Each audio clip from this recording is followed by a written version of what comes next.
Welcome back, Lavaca County. My name is Brenna Scott. And my name is Brett Baker. It's been a while, and we are very excited to be your new hosts of Have You Heard? It's time for some local news.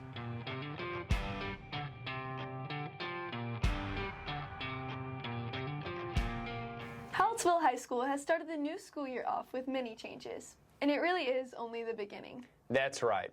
It seems like this generation has really evoked an evolution in small-town schooling. We've pushed for new classes, policies, and even safety measures across HHS, proving it to be a pivotal moment in Hallettsville's history. Absolutely. The past few years have brought about so many expansions in course selection.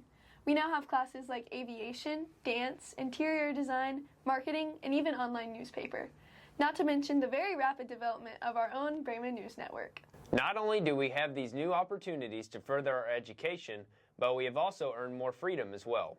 HHS now offers open campus lunch for the sophomores, juniors, and seniors. This is a significant change that not many people expected.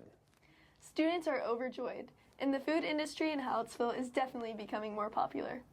And while we have earned this freedom, the school has also enforced more safety and protection. They finished building the fence around the back area of the high school, and we have a new system that records and restricts just how long students are out in the hallways for. Yeah, not many students are a fan of that last one though, but it does offer some balance to the other privileges that we've earned. Okay, that's enough from us. We are now going to get some insight from different perspectives. Joining us first today is the principal of Hallettsville High School, Mr. Mason Briscoe.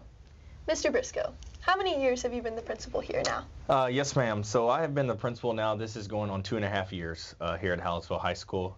Before that, I was AP for basically 2 years, so in administration for almost 5 years now. And before that, luckily, I was able to get my master's in 2018, and I was able to sub as a principal, so I knew kind of what was leading into my administrative career before. So 5 years in administration and looking forward to a whole lot more. I've just currently, in the last couple years, received my superintendent certification, so we will see where it goes from here. That's awesome. Time flash by, right? Yes, they do. Yes, they do. Could you tell us what kind of inspired you to make all these changes to like security and classes and all the new things? So Brett, it goes back to really, so when I was coaching, I was able to, control a group of kids that it was, 30 or 40 or how many on a team. Well, I wanted to do more. I wanted to do more for adults. I wanted to do more for students. So now as a principal, I'm over the whole high school. So it's over 430 kids and over 60 staff members. And to make those changes, I was just looking, I'm an innovative thinker. I look for the future, and I know school safety is one of the biggest things on the forefront these days. First and foremost, we got to be able to protect the students here, because as parents drop you off or you drive here, they expect you to be here in a safe environment. So the first thing is make students feel comfortable.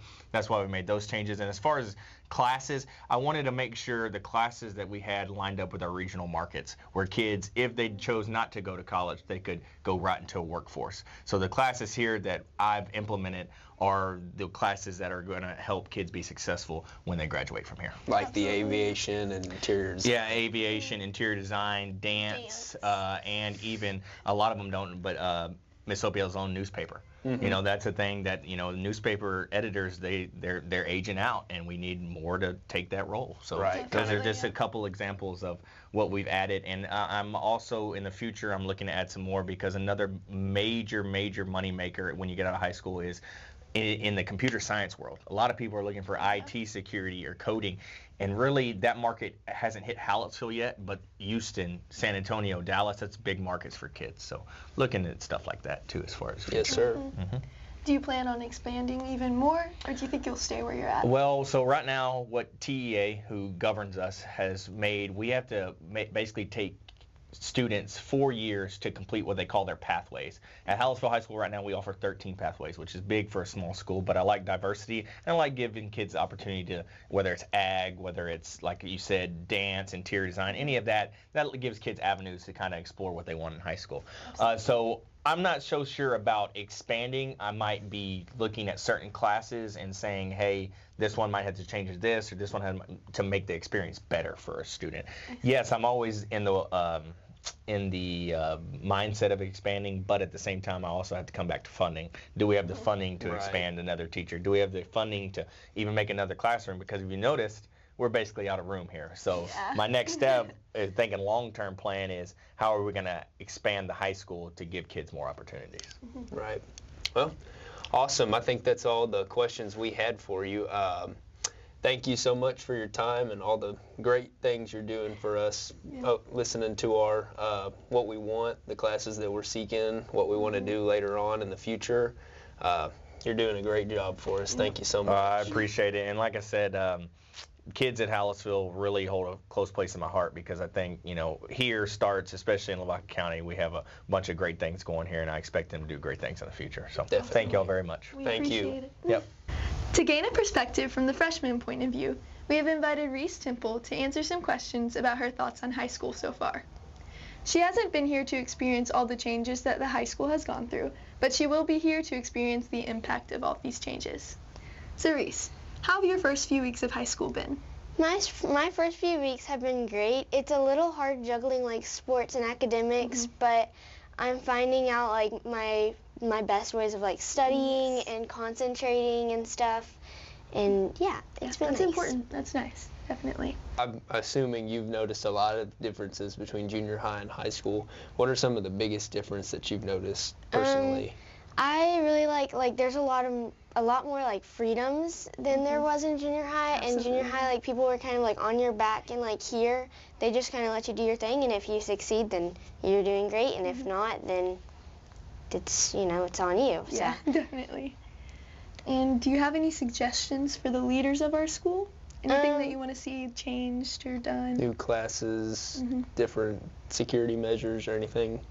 I feel like I would really like to have like a few more like courses for like animals, like a few like in depth and stuff, and like I'm not sure, but like off-campus lunch would be really nice for freshmen. Yeah, freshmen don't have that opportunity yet, so that's not very fun, but you'll get it soon. Yes. Well, thank you for giving us your time, Reese. Thank you so much. Yeah, we appreciate your insight. Thank you for having me. Of course. A freshman point of view is only significant in detailing the current Hallettsville High School experience. But to truly see just how much the school has changed, we wanted to hear from a senior enrolled in the high school, which is why we've invited Kiera Johnson to talk with us today. Kiera, how are you doing today? I'm doing good. So this is your 4th year at HHS. What do you believe is the biggest change you've seen since freshman year?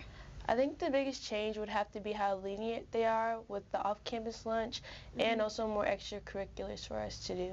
Definitely. And speaking of extracurriculars, we know that you're enrolled in dance, interior design, and even aviation. Could you kind of tell us what each of those classes entail? So basically, aviation is more for like if you want to go to the military or more, like know more about planes, because we do get to fly planes at the end of the semester, which is really good, and we're going to learn how to fly them.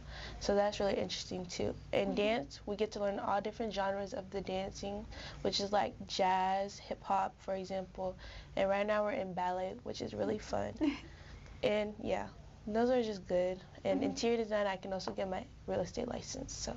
Because they're all kind of career-based, Yeah, right? they're career. Now, are you thinking about a career in any of those? Yes, aviation actually. I'm going to the military Air Force, and basically he's just helping me out with like the academy and stuff. So that's really good for me. That's awesome.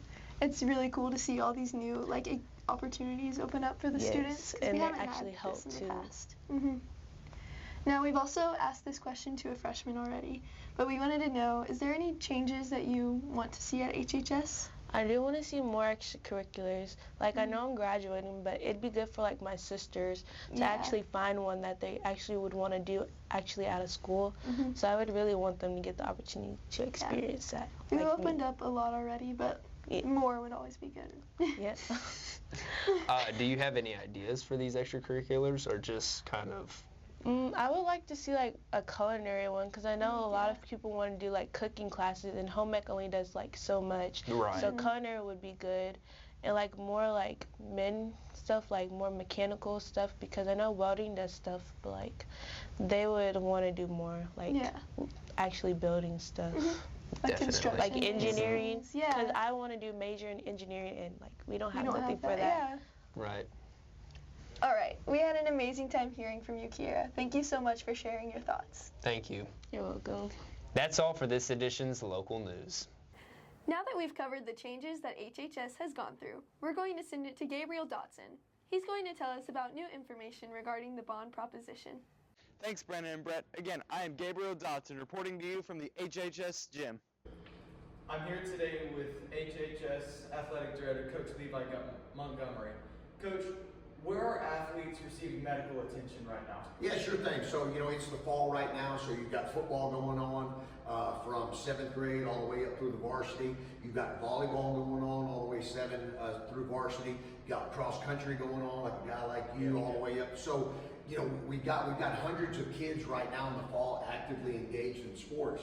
And the truth of the matter is that, kids are going hard. They're going to get banged up. And we do have an athletic trainer. And I always say that our athletic trainer, Coach Flores, she does more with less than probably any other athletic trainer in the state. But she doesn't have any facilities. So right now we're in the hallway of the gym. So behind the camera where it is, you don't have to show, but that's the main entryway. The boys' locker room is behind us over here. Girls' locker room is down there. So you have literally hundreds of kids that utilize this hallway. Well, Coach Flores, our trainer, she does not have a place for the kids to get treatment. So we have that. We've got a cabinet out here, and this is where she has some of her equipment and stuff in here. But then for the kids to actually get treatment. We have two tables. We have two tables right here, and you can imagine. Again, we're, it's already in September, and we're weeks and weeks into football. So we've got lots of guys that are banged up in there. So the football boys, or whoever it is getting treatment, volleyball, cross country, whoever it is getting treatment, they've actually got to stay in the hallway here to get treatment because we don't have a training room. So you can imagine that there's 4 or 5 or 6 football players sitting here, and people are trying to get through. She doesn't have a place for them, so they get their treatment in the hallway. And what limited room she has, you can probably bring the camera in here and show. This is the only area that our athletic trainer has. And again, there's no place, to do anything. This is where she has to have her ice chest. We have just one singular ice machine, so it makes it very difficult for her to give the kids the care that they need. But she does a great job with it. However, when kids are injured, and that's just part of being an athlete. As you're going to get banged up and injured, you've got to have some room for it, and that's pretty tough on us right now. It really is. Yeah. So, Coach, can you give me maybe a tour of the current gym facilities? Yeah, sure. So we can talk about the boys' side first. The boys have fifth period athletics. Of course, they'll come in the mornings and stuff as well. But the school is this way. So during our athletic period, we got well over 100 boys that will come in. So they'll come in through this door or a side door, and then they'll come into the boys' locker room here. You can come see what we've got in here. So it's separated a little bit. The football boys will actually come over here, and on this side of the locker room is where we have the bigger lockers. Now our lockers, again, they've been in here for quite some time. Most of the lockers are not even operational. You can't lock them, and they don't close. And so if you see lockers that are open, it's simply that they're dated and they don't close. So you've got a whole. This is boys in here from 9th grade all the way up through 12th grade. There's no separation for them. So you've got seniors mixed up with freshmen in here. But this is the locker room here, and again, it's really cramped. You can imagine that you're going to get football players from 9th grade all the way up through 12th grade in here. So you can see that you've got some space issues here, and this is something again that. Hopefully the community understands when we talk about this bond, this is not about, playing games or anything. It's the day-to-day activities. Every single day, what the public doesn't see is that our kids are going to come in here and utilize these facilities. So to be able to have them a decent locker room, a locker that actually functions, things like that we feel like are important. So again, talking about the day-to-day activity with that, again, we've got over 100 boys that use this athletic facility. That's just high school boys as well come in, but you'll see, for 100 boys, for them to be able to actually shower, we have only 3 showers right here, and this is very, very dated. We're always on a time schedule, so you can imagine during fifth period, if we go work out, you work out, it's hot, here in Texas. So to be able to give the kids an opportunity to get a shower with 3 showers, there's no way in the world that 100 boys can be able to get showered, get back changed, and get where they need to be on time. So not just the lockers, but also the urinals. We only have 2 toilets in here. Everything that is here simply cannot accommodate the amount of athletes that we have. So now we're on the opposite side of the gym, and Coach Montgomery is going to give us a tour of what the girls' facilities looks like. Sure. So let's look again. The girls, they have last period athletics. So we got 100 girls or so that'll come down. They've got to walk through the training area again because we don't have a training room. So they'll walk through where our trainer has a table set up. But yeah, we can come look at the girls' area in here.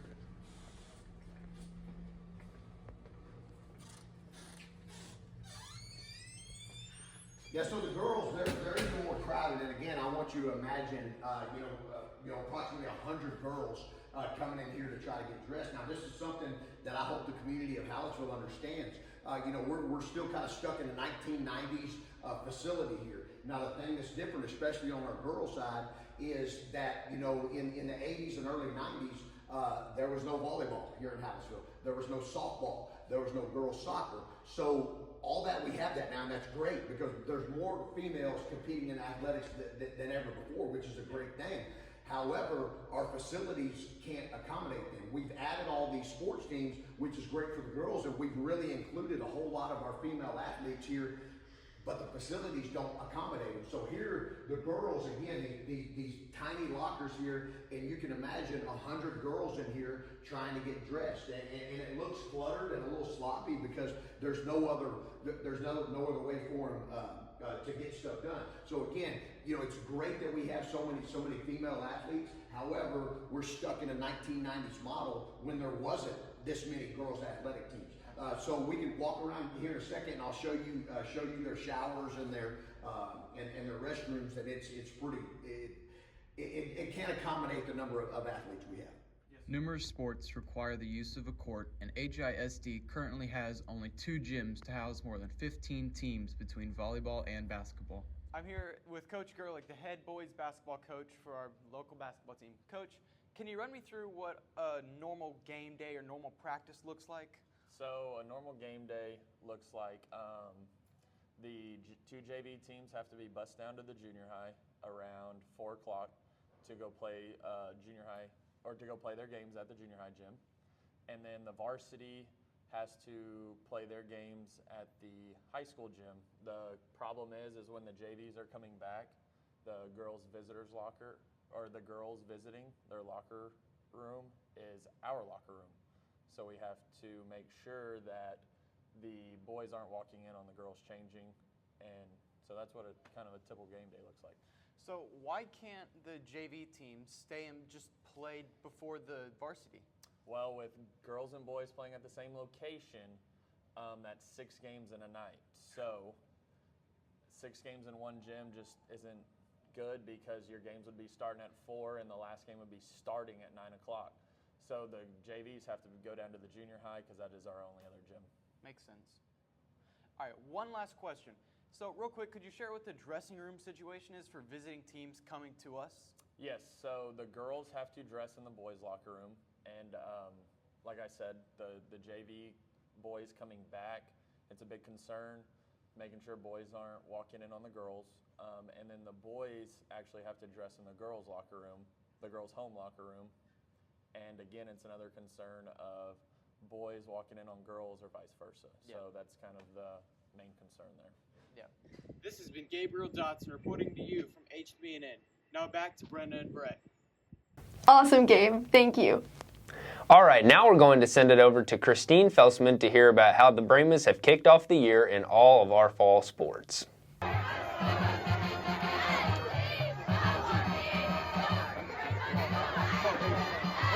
Welcome to Sports on Have You Heard, where we cover your favorite Lavaca County teams. I'm Christine Felsman, and we're going to start off with a recap of girls volleyball. Our volleyball team has worked very hard this year. They played in 3 tournaments and won 2 of them. The volleyball preseason record was 2-4. But that is over now, and district starts today. The Lady Brahmas will face off against Tidehaven starting at 4:30 here in Hallettsville. Come on out and support. Next, I'll be talking about our cross-country team. They've woken up extra early and ran meets in Yoakum, Industrial, Lockhart, and Seguin. Congrats to Elizabeth Felsman, who was placed in the top 10 of all 4 of these meets. Good luck to all the cross-country runners who will be running in Moulton tomorrow morning. Last and certainly not least, Brahma football. Our football team has played 2 scrimmages and came out on top for both. Along with that, they have played Shiner and Gonzales. When they faced Shiner, they won 22-15. The Brahmas also came out on top when they faced Gonzales, winning 14-7. Tonight, they go head-to-head with Tidehaven here in Hallettsville at 7:30. Be there and be loud. Thanks for tuning into sports on Have You Heard? Now back to Brenna and Brett. Thank you, Christine. We can't wait to see our sports team continue to grow and succeed. As we transition into the fall season, the weather is finally beginning to cool down a bit. Let's hear it from Adeline Pohl to see exactly how the weather will play out for the next couple of weeks.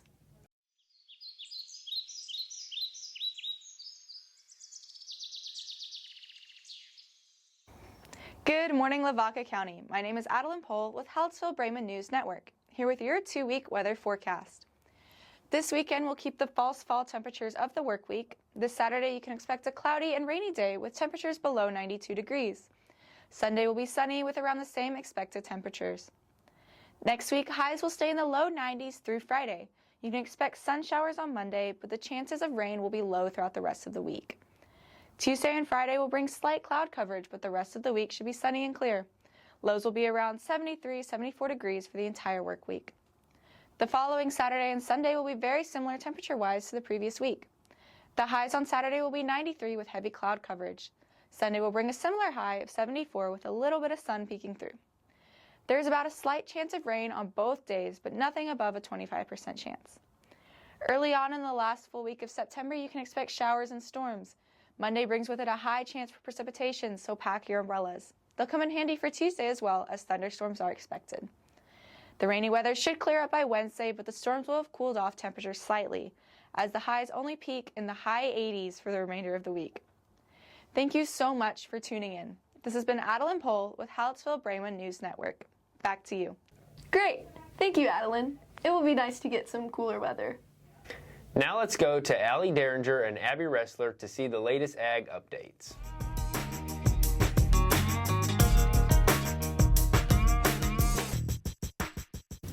Good morning, Lavaca County. My name is Abby Wrestler. And my name is Allie Derringer.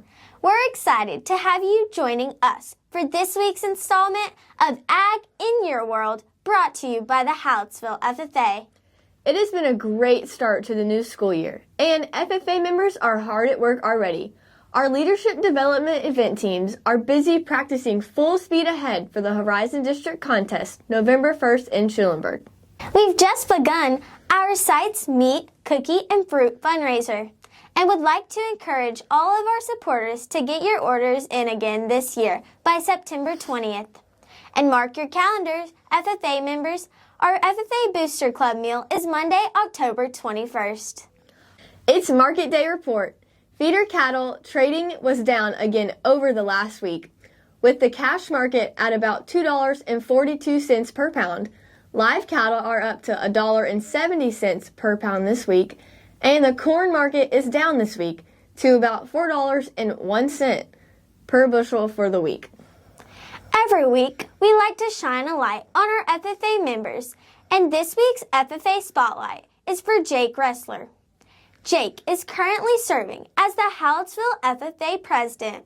He participates on the chapter conducting and job interview LDEs, the meats judging CDE team, and speaking development events. He also raises commercial steers for the Houston and San Antonio Livestock Show and Rodeo, as well as commercial heifers and a pig project for the Hallettsville Stock Show. Jake also serves as the Horizon District FFA President this year.